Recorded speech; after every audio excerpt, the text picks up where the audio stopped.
Hey there, and welcome to the Foodscaper Podcast, where we dig deep into the growing world of foodscaping, one conversation at a time. I'm your host, Matt Lebon, and on each episode, we are unearthing the stories of those who have turned their passion for growing food and nurturing ecological landscapes into thriving professions. From seasoned pros to fresh faces in the industry, we'll chat with the innovators and trailblazers who are transforming how we think about food production and landscape design.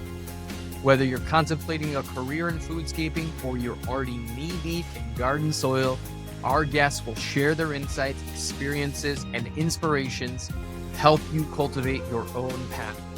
I do believe that I have gotten to the point in my life finally where I'm lucky enough to almost constantly be surrounded by our plant relatives, talking about them and helping to share their stories. Get ready to dig into some rich conversations.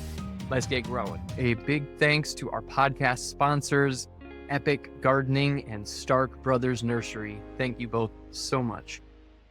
I am so honored to be joined today by Linda and Luke Black Elk. Linda and Luke, thank you so much for being with us. Thanks so much for having us. Thank you for inviting us. You bet. I have been super inspired by all the work that I've seen you all doing over the years, and initially found out about you all through Daniel Vitalis and the Wild Fed podcast, and then have just been following along your journey, laughing and crying at the different things that I see on your Instagram. I'm so blessed that you're both here so that we can build on the richness of your own stories, but also on your just personal relationship, which seems to have blossomed into such a beautiful partnership. So tell us, as we start this chat here, where you all are right now in the world and how you like to talk about place and where you're coming from. So I'm right now sitting up in what is now Minneapolis, Minnesota, which is right on top of one of the largest indigenous cities. There were thousands of bark lodges, earth lodges, and other homes for the Dakota people right here where both Minneapolis and St. Paul now stand. There are still numerous sacred sites that are important to the Oceti Shakoi, which are the Lakota, Dakota, and Nakota people. This once and still is in many ways a very important center of trade for indigenous people. I really honor them. I also honor the people who have made it into this area, the Ojibwe, the Menominee, and other tribes as well, who've found their way into this part of Minnesota. I'm coming from the land of the Dakota and Lakota people, my ancestral homeland for thousands of years. Specifically, I'm coming from Hokoju Otunwe, which is a burgeoning village that our organization is creating near the Mountain Lake, Minnesota town here in Minnesota country. Thank you. I do just acknowledge that we are talking to both of you. I don't know if you want to just share your relationship to each other. Luke is my husband and life partner and the father of my children and the love of my life. So I want to get us started with more about your background. One of the things I noticed on your Instagram, Linda, was last summer, there's a post that says, one of my students pointed out that she has a bunch of pictures in which I'm holding plants up to talk about them. Lol. She said, I wonder how much time you spend holding up plants and telling their stories. It's my favorite thing to do.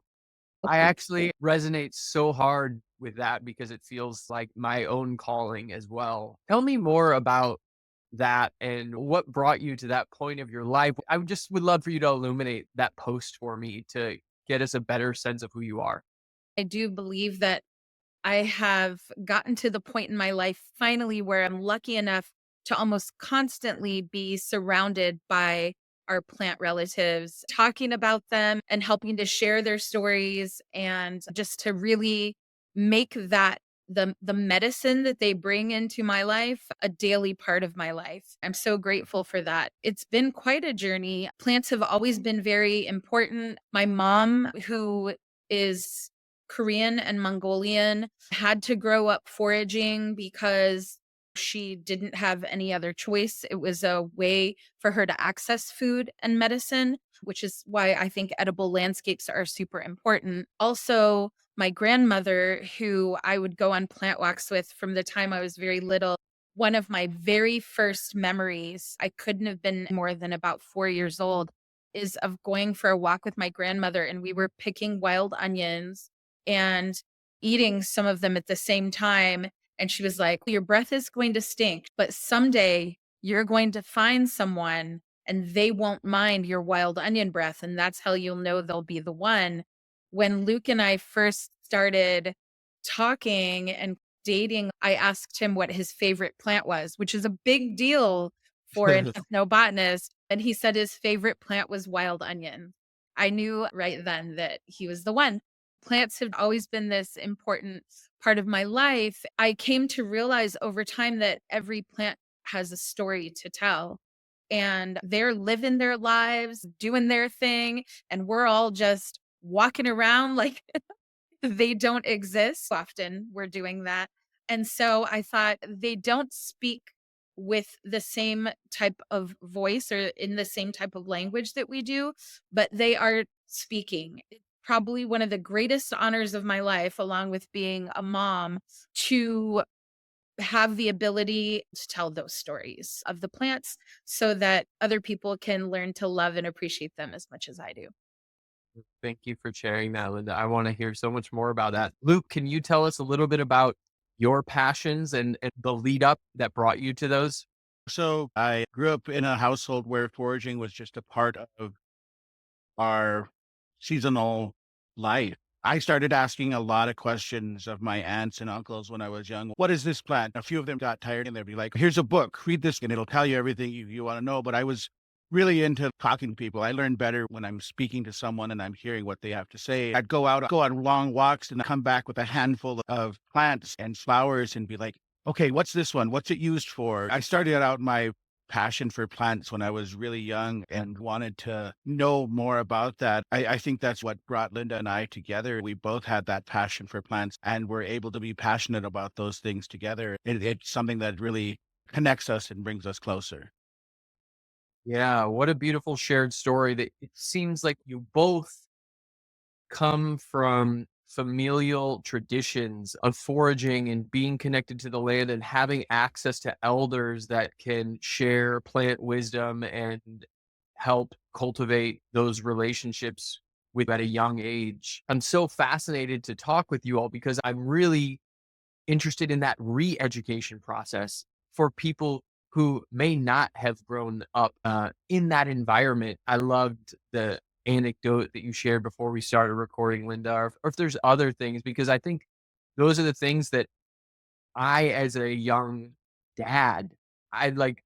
This is what gets me so pumped about fatherhood is being able to share some of those experiences and all of the gifts of the plants with the next generation so that it's a learning that just happens automatically.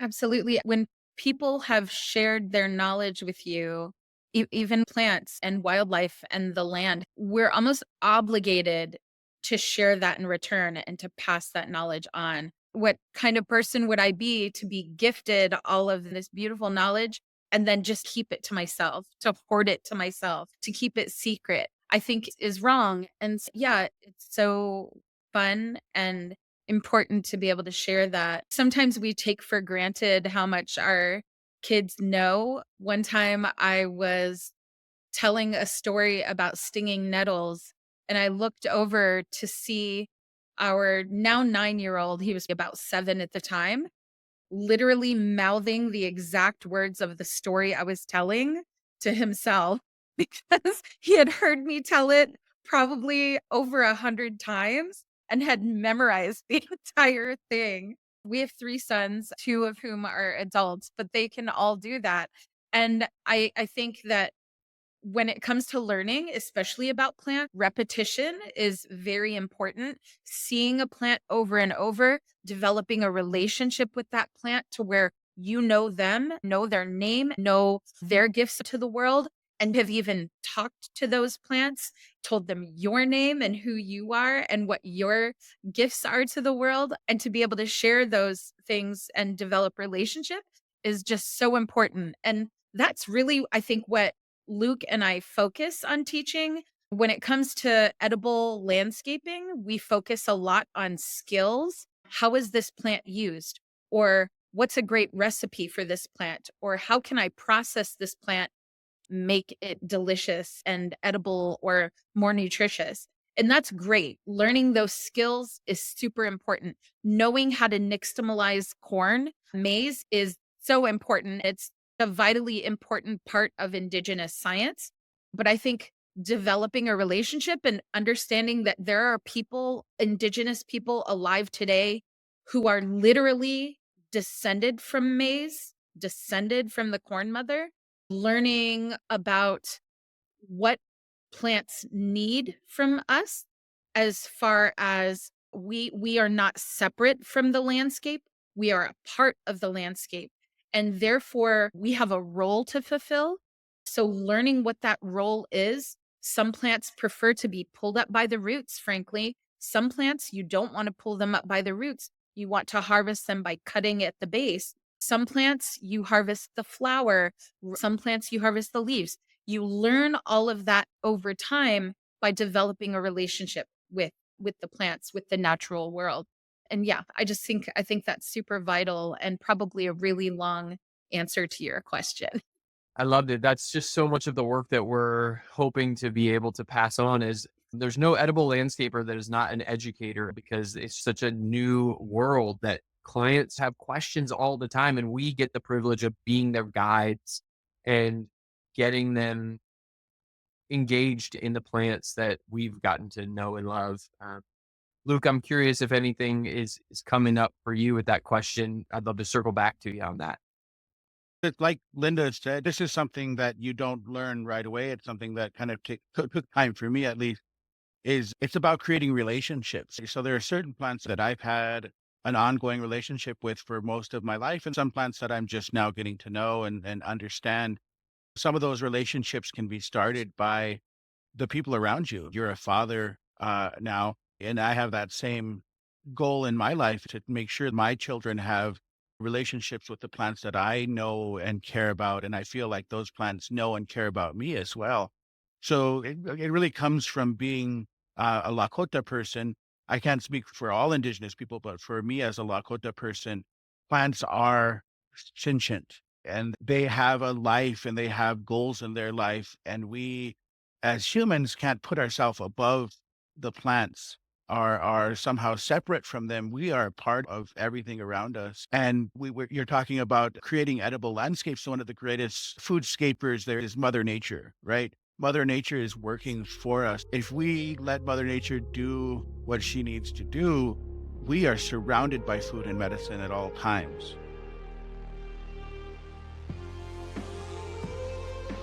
Are you looking for your foodscaping family? The 2025 Foodscaper Conference is where you will find it. Join us online February 12th and 13th for our 4th annual Meeting of the Minds, a space built for edible landscapers to connect, share, grow, all of us together. So whether you're a seasoned pro or just curious about this career path, you're going to meet people at your level who understand your passion and your business. With interactive workshops, breakout sessions, and expert-led presentations, you'll walk away with new skills and new friends. So get your 10% off code with podcast when you register at thefoodscaper.com.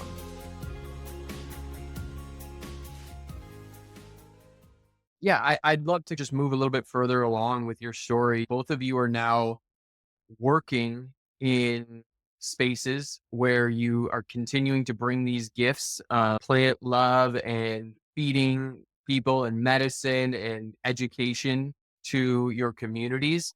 I'd love to hear a little bit about the work that you all are doing in a more professional setting right now.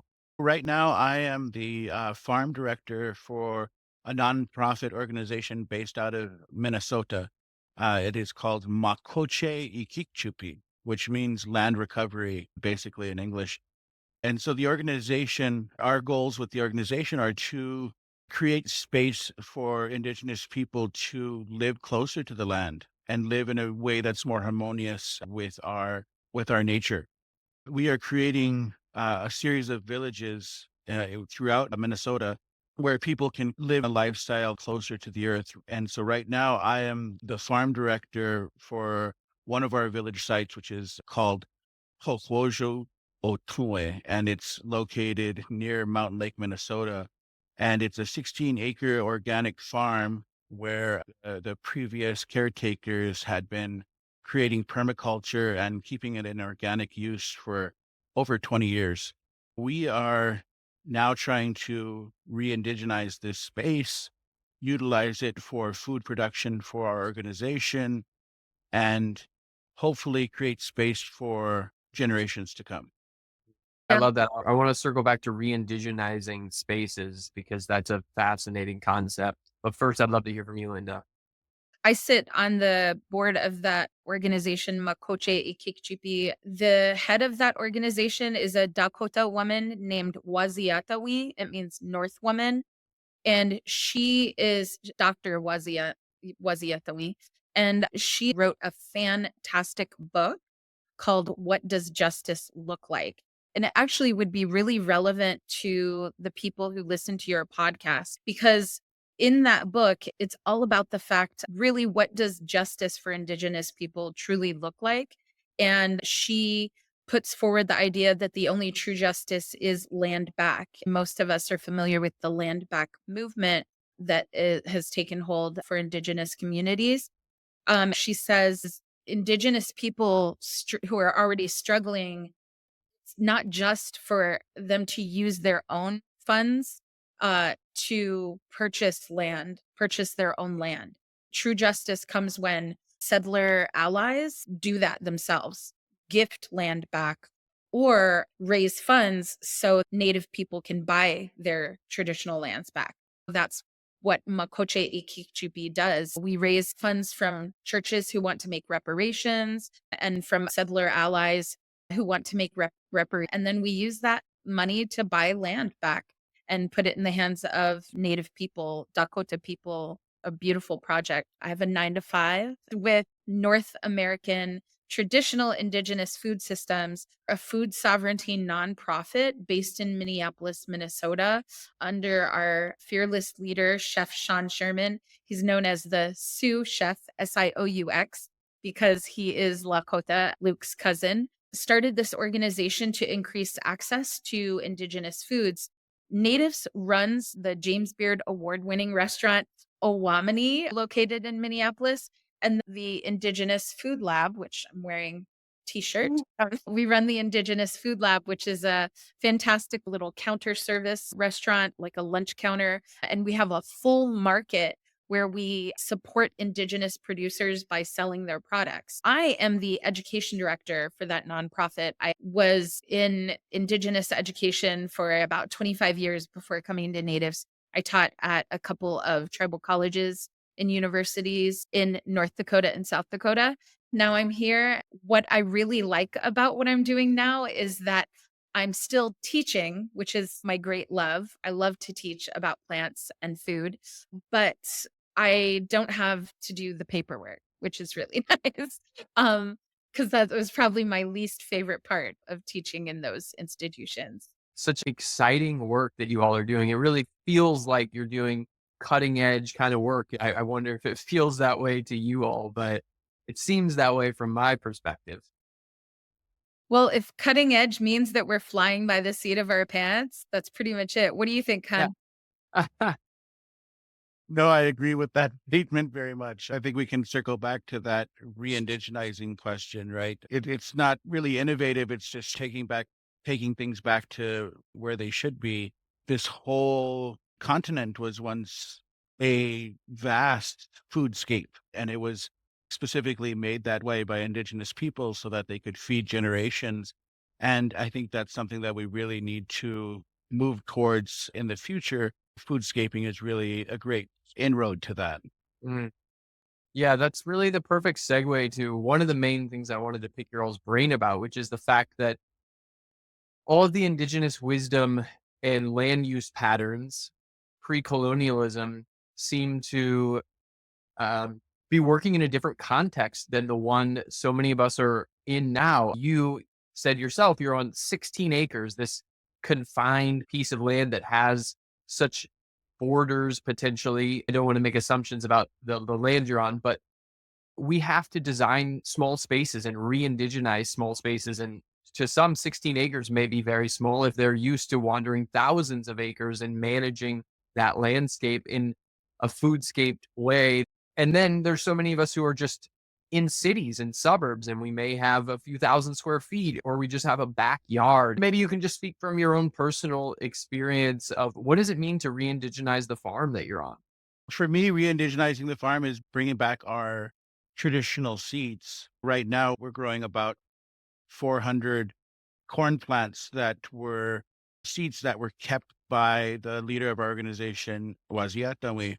And they've actually been passed down in her matriarchal line for generations. She graciously gifted us seed to start here. Our heart is creating space for these seeds that are also coming home because plant life is not separate from us. It's not something that's below us. We're all equals here. These seeds that we're planting, these plants that we're growing, whether they're oak trees or corn plants, are things that have known this space before. Maybe not them personally, but in their DNA and the generational lines, they've been here before. Bringing them back to this space is really important. There are so many plants being pushed out by invasive species and especially GMO species. We're taking the life force away from our plant relatives and trying to create something that isn't natural when these seeds we've grown here have been in indigenous use for generations and they've been able to evolve and not stay static. They're definitely not the same as they were in the past because Waziatawi herself has talked about how her mother breeding the seeds for pure white corn cobs and then started breeding them back towards the tricolored. So now we have this beautiful tricolor corn, which goes from white to purple with a little bit of rosy pink in the middle. Having that ability to evolve and change is what's really important about indigenous seed care. Mm, yeah. I'm just hearing you talk about that that whole re-indigenizing of the farm. It starts with the seeds.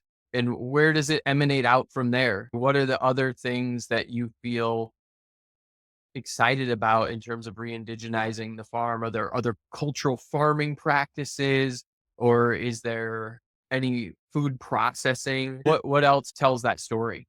Oh yeah, it's about starting the seeds, but we're also practicing what's called companion planting that you might have heard of the Three Sisters planting method. In reality, like any good family, there's up to 15 sisters that people plant together. We're definitely doing indigenous planting practices, which is that companion planting, making sure that the plants have what they need because plants, just like human beings, aren't meant to be monocropped, right? We're meant to be a proliferation of life on the landscape. And so it's about that. It's about the planting methods and bringing back these processes that haven't been utilized in a long time. A lot of what Linda works with at the food lab is nixtamalization of corn to make it more bioavailable. We're also doing a lot of drying here at the farm, doing long-term preservation by dehydration. And a lot of that is natural dehydration, not putting it in a dehydrator, but just letting the sun and wind do the dehydration for us. But it's also when we talk about re-indigenizing these spaces or what this will be utilized for, it's about making space for others to learn and hopefully take back to their communities and utilize these things in their communities and showing people the path and that these things aren't difficult, that it does take work, but it's something that we can do as human beings and we can create these spaces where we're feeding ourselves and feeding others and having enough to put away for a long winter if that happens. Yeah.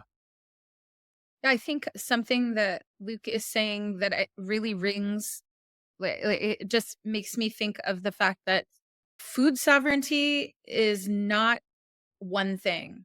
It's a whole pathway. You start with the seed, then it's about how that seed is planted. Even when it comes to indigenous ways of planting, is it being planted in a good way? Luke prays over seeds. He sings to seeds. And as the plants are growing, loving them and nurturing them, these young plants. And there's a whole song about young plants and helping them grow and then taking care of them as they get older.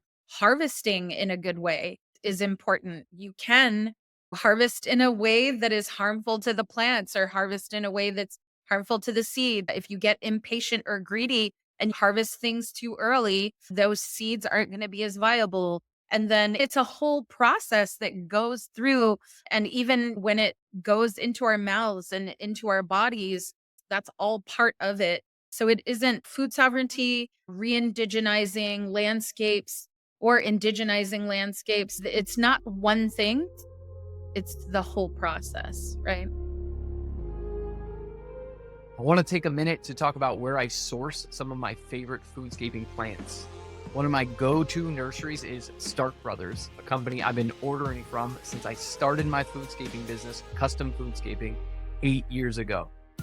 Every year, my order from Stark includes some of my all-time favorite foodscaping plants, including apple varieties like Liberty and Pristine, and grafted pawpaw varieties like Sunflower and Mango.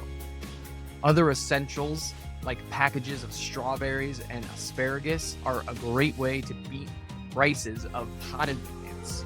And Stark offers a 1-year survival guarantee. So shop at starkpros.com. Every time we ask more questions, we find out that there's more complexity wrapped up in all of this because the beauty just gets deeper and the depth at which we can interact with the living world continues to unfold. I want to learn more about this design aspect we're talking about now. I mentioned so many of us foodscapers, we're really designing and installing in urban and suburban landscapes. For people like me who are inspired by the work that you all are doing, the concept of getting back to a more reciprocal relationship with plants and with the living world outside of our door. I'm curious if there's inspiration that you can share in a more like urban and suburban setting for working in yards, working in public spaces, working in schools. What have you seen that has been illuminating? Maybe there was even work at the colleges you were at, Linda, where you were teaching that this is how we can bring this down into the small space that is maybe more of an educational demonstration of its relic past and incorporating that so that we can have that educational dialogue. Yeah, I'll tell one story. There are so many. You know how it is. It's asking a plant person what their favorite plant is, right? Yes. It's difficult to nail that down. I've been inspired by so many projects, some that I've been a part of and some that I've just witnessed. One story I like to tell is our Dekshi, Jim Rock, our uncle, Jim Rock, who is an incredible Dakota physicist.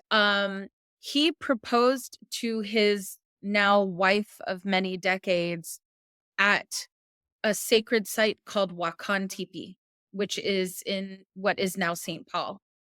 When he proposed to her, it was a literal garbage dump. There was trash everywhere. There were big things of cement everywhere where the city had dumped all of cement from construction projects, broken down cars. The railroad went not maybe 15 yards from this site and had actually one of the sacred caves that are on the site collapsed and had been destroyed because of the vibration of the railroad. And he proposed to her when it looked like that. And she, from what I understand, she was like, "Why are you proposing to me here?" And he said, "Wait and see. I'm proposing to you here because this is one of the most sacred sites of my people. And I want you to wait and see, because one day people are going to come to understand and this site again, realize how important it is and understand the sacredness of it. It is going to be beautiful again one day. And I found his hope, his dream, and his belief in his own people, but in these sites and in the spirits that visit those sites, to be so inspiring. Because now, I'm sorry, I'm getting emotional talking about it, but now it is beautiful. And the Dakota people and organization, which is a nonprofit called Wakan Tipi Awayankapi, I think it means the protectors of Wakan Tipi, I think, or the people who take care of Wakan Tipi. It's run by one of my dear sisters, Maggie Lorenz, who's a Dakota woman. And they have done so much incredible restoration work there, re-indigenizing that landscape. And it is beautiful and diverse. And you can go there and harvest medicine now. And you can go there and harvest food. They had to start with the soil. They have had to move to maybe taking some of the plants that maybe haven't been there as long and have created a niche for themselves that many people call invasive plant species. I don't like using that word. They have had to try to uh, practice a lot of soil remediation, a lot of making sure that that traditional foods and medicines can take hold there. It is so beautiful, and the work they've done is so stellar. It inspires me all the time. And I could honestly talk about other projects like that, the work on the Red Lake Reservation with their agriculture department working to do the same thing. There's people all over. I think whenever we start to lose hope, or we start to think that stuff is turning to shit, for a lack of a better term, or maybe there are crazy people in power who are wanting to destroy what is left, I look at these projects, I know that everything's going to be okay for your kids and for mine. Thank you for sharing that, Linda. Luke, I'd love to open up some space there for you. If any examples come to mind that feel particularly relevant or inspiring to our audience in terms of the smaller scale, look at what does it look like to re-indigenize the landscape. I'm really appreciating a lot of the foodscaping I'm seeing going on in a lot of urban areas. The only thing I wish is that there would be more signage for people that would speak to what's edible or what can be taken. I think people often find, like, all throughout Minneapolis, there's food in a lot of green spaces. There's kale and different things, but it's just, I think people shy away from it because, one, it's on the city street and they don't know about it. And then two, they don't know if they can eat it or not, or they don't know whether it's available for them. I think that very inspired by people planting so much food and making it beautiful at the same time. But I really wish there was more focus on saying, hey, we've grown this food. Why don't you just come and eat it now? But it's still very inspiring for me to see so much food production going on. And I think that there are people who are utilizing it and can utilize it. One thing that we also talked about was, when it comes to edible landscapes, we wish that people would utilize more native plant species. I mean, apples and pears are fantastic, but wild plums and chokecherries would grow better in these landscapes. They also need a hand because they have been decimated by habitat destruction, but also new plant diseases that have come our way. And so it would be great if people did that. And then we could utilize those spaces as a way to reconnect with those plants and to re educate, as far as these are wild, quote unquote, plants, but this is how they're food and medicine. Renewing those relationships. Like Luke was saying, we see kale in every planter across Minneapolis, and that is great. Our unhoused relatives need that food, and I do know that some of them partake. We see strawberry plants in a lot of the planters. We see sweet potatoes in a lot of them, which are thought of as just ornamental, but are totally edible. That's all fantastic. But Luke was saying we need the education to go along with it. So many people don't realize that not only are there sweet potatoes growing in there, like not knowing how to identify kale and sweet potatoes. I was doing a plant walk a couple of years ago and I walked by one of the random apple trees that grow all over Minnesota. I picked one and started eating it. One of the people on my plant walk said, I thought wild apples were poisonous this whole time. I was like, oh my gosh, I think I take for granted that everyone knows you can eat an apple. There's so much fear built, and Luke can speak more to this. There's so much fear built up around wild spaces, like heart of darkness kind of stuff.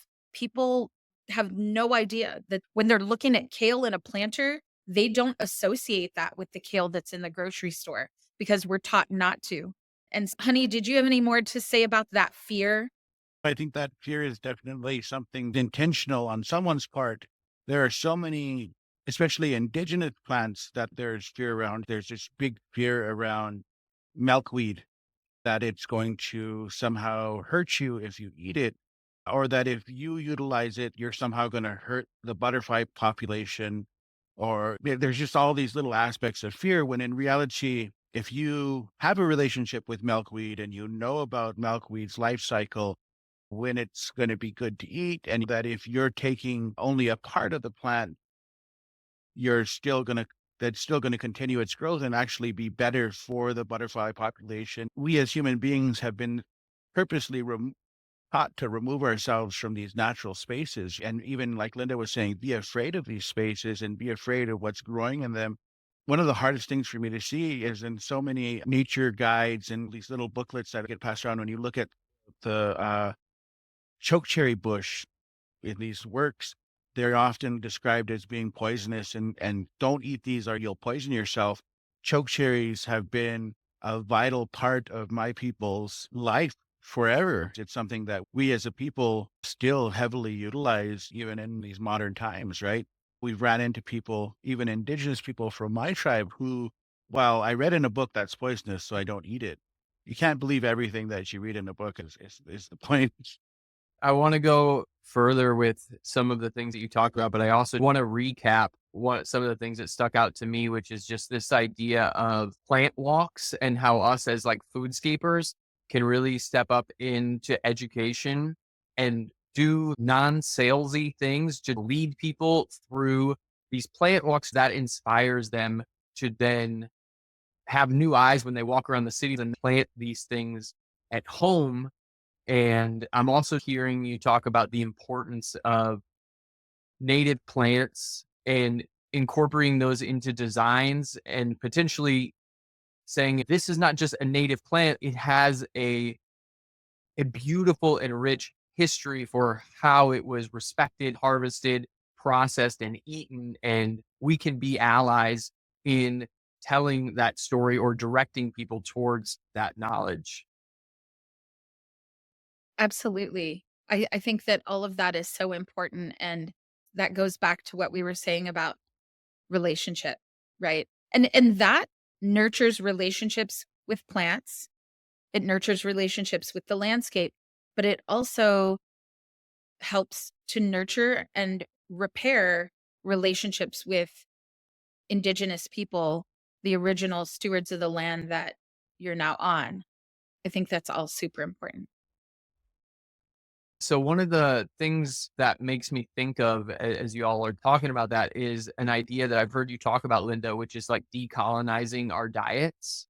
And would love for you to just introduce that concept to our audience and maybe we can go deeper there.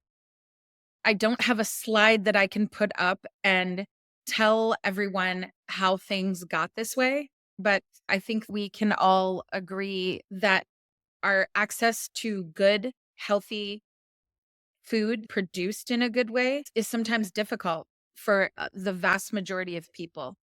It's important to say this. Just because someone puts good, healthy food in front of you on a table does not necessarily mean that you have access to that food. Okay. And that is because not only have our diets been colonized, not only has the land been colonized, our palates have been colonized. And so when I feed people, even people who are health conscious, when I feed them bitter greens like dandelion greens, they often say, "That's not good. How can you make this taste good? Tell me how to make this taste good." And the thing is, it's not like it's good, delicious food, but our palate have been colonized by salt and sugar. It's blocking our palates from understanding and loving other flavors. Bitter, pungent, bitter probably being the most inaccessible of the flavors right now. Um, and so decolonizing our diets is all about increasing access to good, healthy, fair food, but it's also about increasing access to those flavors and helping us to start to learn to understand not just the benefits, because there's a multitude of benefits. There's whole parts of our body that do not work properly if we are not eating bitter food. Helping people to understand that it's beneficial for their health, but even taking that a step further and helping people to actually enjoy those flavors. One thing that I love about our 9-year-old is that he will eat anything. We were recently in Australia and he was eating super sour lemon ants. He will go and eat more kimchi than I think any 9-year-old should probably be eating. He loves it and he loves the whole spectrum of flavors. It's because we have raised him with a decolonized palate. We started him on foods very early. To him, there's no other thing. Luke, my husband, was raised on what we call a brown and white diet. Meat, rice, meat and noodles, meat and potatoes. It took him time before he started to see that, hey, flavor is a good thing. And so he started cooking very early on in his life. That opened up a whole new world of flavor for him. We've started our children on that path very early. And it makes all the difference because decolonizing our diet is all about opening up that world of flavors and nutrition. It's a process. And for some people, it takes time. It is not an instantaneous thing. I do not expect you to completely give up sugar overnight. When I was younger, I used to like really push, eliminate white sugar from your diet, eliminate white bread from your diet. And I realized that wasn't reaching anybody. So now instead, when we talk about decolonizing our diets, we talk about what we can add. Have you learned to identify milkweed and develop a relationship with it? Have you learned to cook milkweed? Have you learned to save it for winter so that you can have this beautiful green vegetable all through the cold month? It's a whole process and it takes time and effort and little by little. It's not going to happen overnight. Thank you for walking us through that. I really just want to highlight how cool it is. I think you all keep coming back to milkweed, which is a delicious edible that so many people may not be aware of because it is famous for its work with monarchs, and it's become the poster child for native flowers that support butterfly life. And here we also have this other really important story to tell, which is that we can actually harvest it and we need to be in relationship with it. And I love how you've talked throughout our time with these plants are our relatives. And if you know your relatives, you know what they need, you know how they're going to respond to certain care. And it's only with that deeper knowing can we start to push the boundaries of how we're interacting with these plants. Luke, maybe you can talk us through what it means to you to talk about plant relatives and how that choice of words is it's not something I've used before. And I sense it comes so easily to you all. I also sense that it's by no means owned by anybody to feel that the plants are indeed our relatives. I would love to learn more about that. choice of words and what that feels like to you in your body and what it means practically. So we've touched on it a bit already, but to round that out for you is that in Lakota, we have a word, kuye oyasi. I guess it's a phrase. And what it means is it's an acknowledgement that you have relatives all throughout the universe. And for us, there is no biotic and abiotic beings. There are the rocks in the ground, the water, the plants, the clouds, the stars, the animals, and the human beings all have the same life force that's driving us.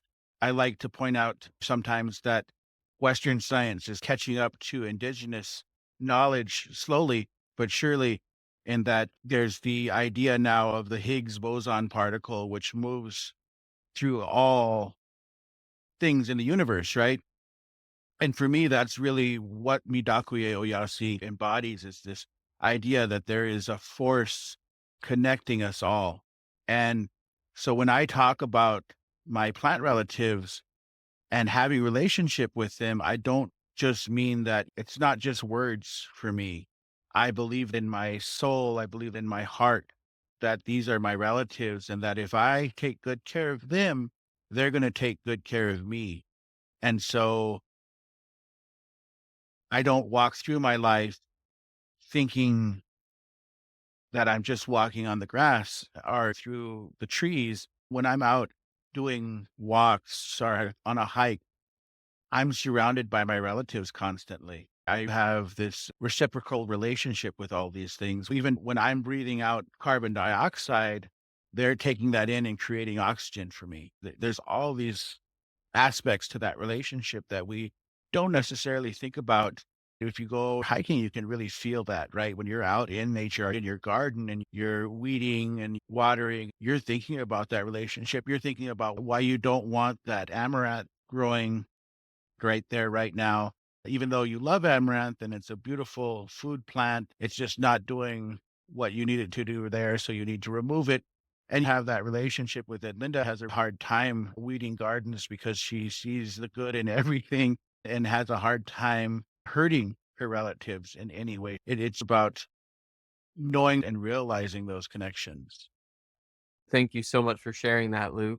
We have so much to learn about tapping into our plant relatives and the ancestry carried throughout all of us, living and non-living things. There's so much more I would love to explore with you both. We are running out of time, and I do want to ask one last question and just set it up by sharing that one of your Instagram posts, it's a woman with a wearing a shirt and it says, "Surely not everybody was kung fu fighting." So I thought that was absolutely hilarious. I get the sense that you all know you're doing important work and understand what it is to be lighthearted and be joyful and sing and dance. And in preparing for this, I saw that Linda wanted to dance and sing on Broadway. I would love to hear how you all incorporate song or dance into your relationship with the land and the work that you're doing. We'll close out there because I feel like that is the celebration of all that is like in our hearts. So, have you ever watched anything like when Nardwar interviews people? Have you ever heard So of him? Okay. So that is a person who interviews people and he finds out the most random, like, facts from like their life and their childhood. And I was saying to my husband, I don't remember ever having told people about that, about my aspirations for Broadway, which are totally true. I still sing and dance just when no one's watching, except the plan.